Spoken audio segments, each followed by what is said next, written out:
Mamy to.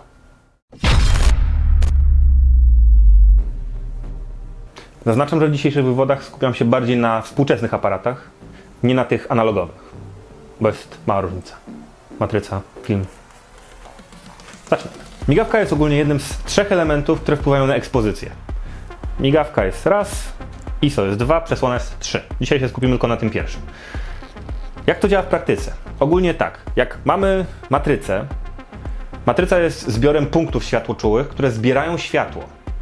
Im dłużej wystawimy to na promienie światła, tym obraz będzie jaśniejszy, tym więcej tego światła matryca zbierze, przyswoi, nazwijmy to. Prędkość migawki określana jest w częściach sekundy. Wygląda to mniej więcej tak. Ogólnie co to oznacza? Jest 1 łamane na coś.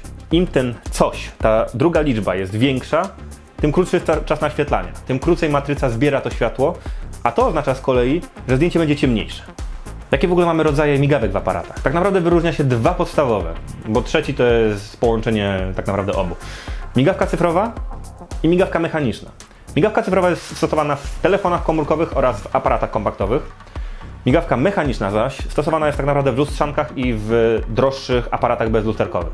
Dziś skupmy się tylko na migawce mechanicznej.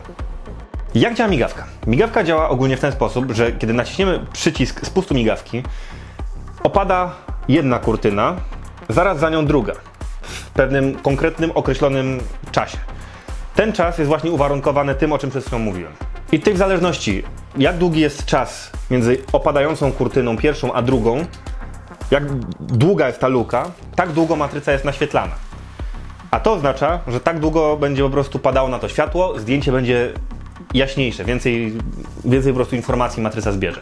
A jaki wpływ na zdjęcie ma ustawianie migawki? Tak naprawdę jak ustawimy migawkę krócej, to co już mówiłem, zdjęcie będzie ciemniejsze. Jak ustawimy dłuższy czas naświetlania zdjęcia, zdjęcie będzie jaśniejsze. Ale ma to też swoje konsekwencje. Jak dłużej ustawimy czas naświetlania, dłuższy ten czas będzie, zdjęcie będzie bardziej podatne na to, żeby było poruszone. Jak strzelamy zdjęcia z ręki, lepiej ustawiać czas powyżej tam powiedzmy 1:30. Aczkolwiek możemy wspomóc się statywem. Bardzo często tak się stosuje, żeby robić dłuższy czas naświetlania, nie wiem, w gorszych pomieszczeniach z gorszym oświetleniem, albo w jakichś sytuacjach, gdzie jest gorsze oświetlenie, a chcemy po prostu coś uchwycić, jakiś nieruchomy cel.